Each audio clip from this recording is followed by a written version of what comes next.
All right, guys, behind us, we have got an HSV GTSR, finally, legitimately on the channel. And it's a Maloo to boot, guys. So in the red, that aggressive GTSR body kit on this thing, the big brakes, the wheels, even in the interior, it's so nice from an Aussie car here. And again, big supercharged LSA V8. Guys, they don't make them like this anymore. And these were truly one of the craziest production Aussie cars ever to be made. So today we're going to review this thing. We're going to find out what this thing's all about, the GTSR. We're going to drive it, we're going to launch it, and yeah, true bit of history right here. So enough talking, let's get in this thing.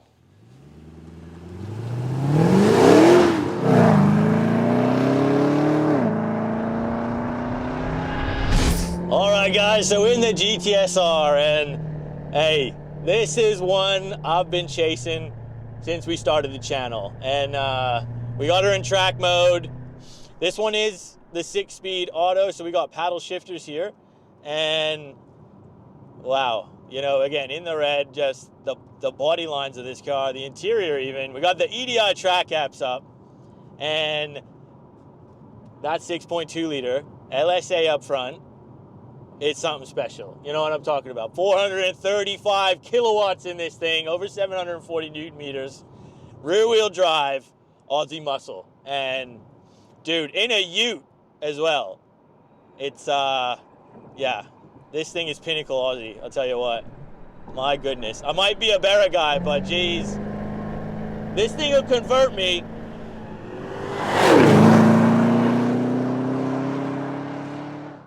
Now the GTSR came out in 2017, and essentially when Holden was shutting its doors. So it was really a crying shame because this thing was so cool, it was so well done, and they only got one shot at it. So, hey, they definitely didn't miss, but if only they have had all of these years to continue the development. You can just imagine where this would have been by now, because just have a look at our buddies in the US from GM and the new Corvette that's coming out, over 1,000 horsepower from factory. You know, this thing, these would have been at that level if we were still in production. It's just a shame that we didn't have the numbers to keep it going.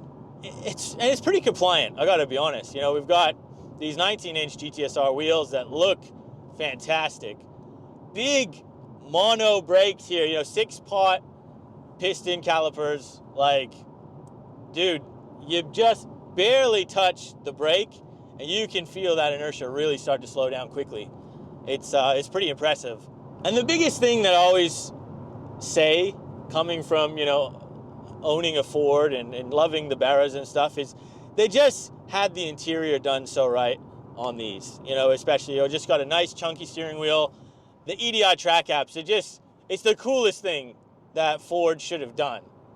You know, from the GTSR embroidered on the dash, just the stitching around the joint. Yeah, there's plastic bits around here, and, you know, it's not blacked out roof liner and things like that, but hey, they've done well. The seats are comfortable, they look $1 million, and they actually do hold you pretty nicely.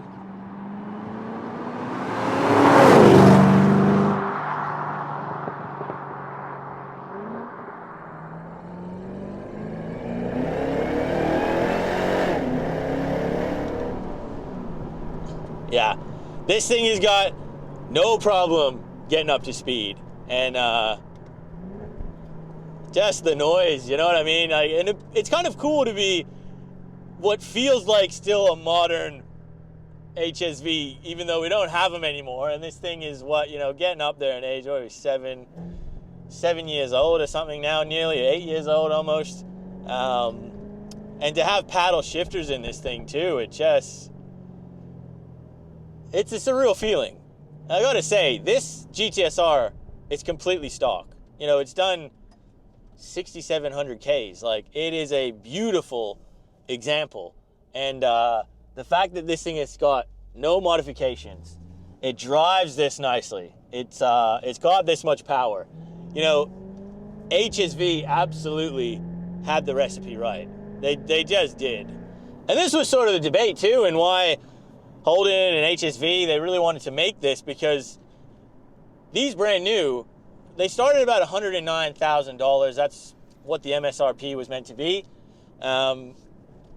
If that's what you got charged at the dealer, I don't know, because hey, yeah, that could be another debate. But you're getting incredible value for money really with this car, because 435 kilowatt, 740 Newton meters. It feels nice in here, and performance for dollars, you're absolutely on top of some of these Germans, and well and truly saving a boatload of money. And I just think as well, being an Aussie car in Australia, like, there's just something special about these things, because nobody else got them, besides our sisters in New Zealand, or should I say? I'm half Kiwi too, so I'm like, I don't know if I should say that, but besides our mates down in New Zealand, you could not get one of these things, unless you wanted to import one. It's, yeah, just, they're too cool. And I know countless Americans who will be watching this, looking at that LSA and going, why the hell did we only get the Chevy SS? Because you look at this thing, and this is what all the players would have wanted. You know what I mean? Like, this is a true competitor to, like, what they were doing in the U.S., and put this up against any Mustang, any Camaro. Like, I'm taking the GTSR, dude.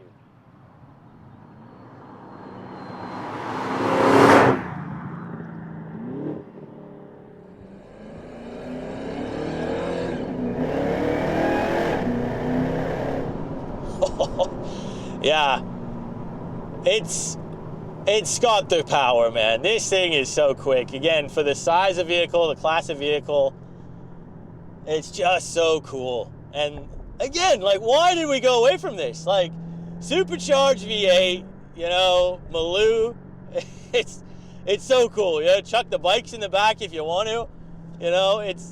It's crazy. This was a crazy car to build. And HSV, Holden, they just said, you know what? Why not? Let's do it. And I'm so happy they did. And, I can understand that they just didn't get quite enough models sold. But, man, if you had the money, you absolutely should have bought this thing. You're an idiot if you didn't. Now, look, on the used market, again, all the naysayers when this car came out, over $100,000 for this thing, like, you're out of your head, like, no one's going to buy these, they're never going to be worth that much. Well, they were all wrong, weren't they? Because, when COVID came around, Holden was out of the market, gone, they were long gone, and these things absolutely went through the roof. Every Commodore, every Falcon, essentially, almost all the cars did. And it's easy to see why, because you look at all this woke garbage, this electrification, and it's just junk. It's not built nicely. And we had these things before for less money. So, yeah, you cannot buy one of these things for 100 grand anymore. The cheapest you're going to find these things on car sales is sitting around 150 grand for a used one. You find one with incredibly low kilometers, looked after, in a nice spec, 200 grand plus is what they're asking. So, yeah, it's definitely held its value. It's increased in value, and I don't think it's really going to drop all that much, because, yeah, the more we go down this EV road, the more people are going to absolutely crave these things. And this was sort of at that pinnacle of before everything really started to drop down that woke way. It's unfortunate too, because again, you see these cars in America coming out now, and they sort of started peaking again right as Ford and Holden left the market in Australia. And it was such a shame, because we were right up there in the mid-2000s, just, I would say, smoking them out the water. And then as soon as we dropped off, they all sort of went out, they all started getting these crazy examples, these crazy Hellcats, and, you know, doing some top-level Camaros and Mustangs. And now Corvettes are back. And I've done a review on one, guys. If you haven't seen it, click the pop-up banner because I'm absolutely obsessed with them. And I wish Holden, HSV were still in the game, because if they were, who knows, we might have got a spin-off of something like that, a mid-engine HSV. How insane would that have been? Yeah, it's so bad that we've lost this industry in Australia.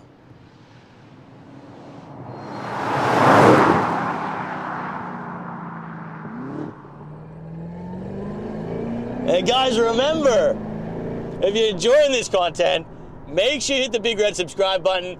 We're on our way to 100,000 subscribers.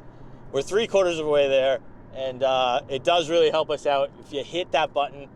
Hit the like button, leave a comment. It's how we travel around, see the cars, get them on the channel, and bring them to you guys at home.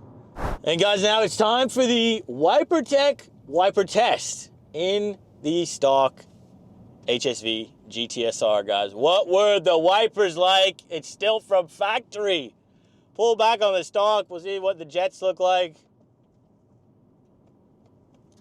No jets. Well, okay, that's interesting, but if you want the best wipers, click the link down below. Use my code ROS15 off. WiperTech wipers, yeah, that's a peculiar one for HSV, but is what it is, I guess, eh?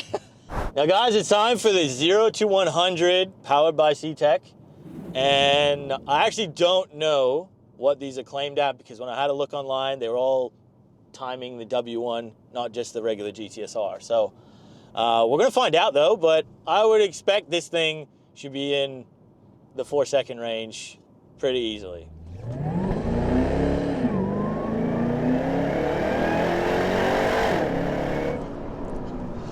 Again, traction at the beginning, it is tough to get, and we're in a ute too, guys, let's not forget.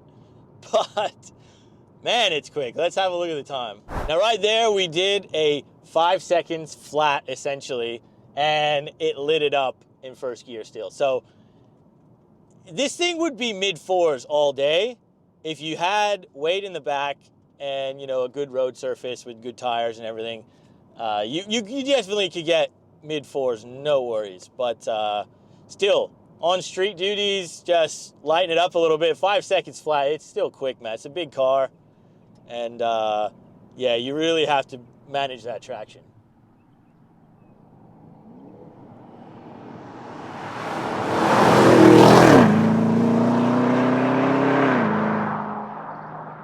Hey guys, look, I've been in the XR8 Sprints. I've done quite a few reviews on them, and that's probably the closest thing I can really compare this to, legitimately.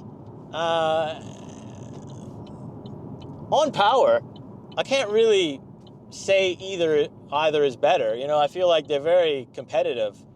It's just this feels like it's more of a complete package. They spent more time on the design, it feels like, with this. And you feel like you're getting, I guess, a little bit more for your money in the terms of the brakes are really good, you know, just the interior quality. It's on a little bit higher of a level, it is. Now we're gonna finish the video off here. The HSV GTSR, what do we think, guys?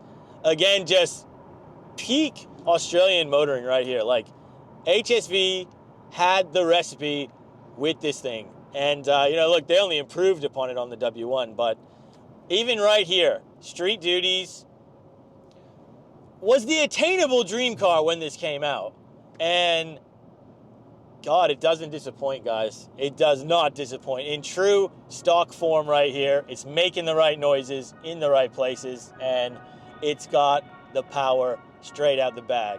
So, I absolutely love this thing. It looks $1 million just standing still. What do you guys think? Let me know down in the comments below. If you enjoyed this video, subscribe, hit the like button. We'll see you on the next one.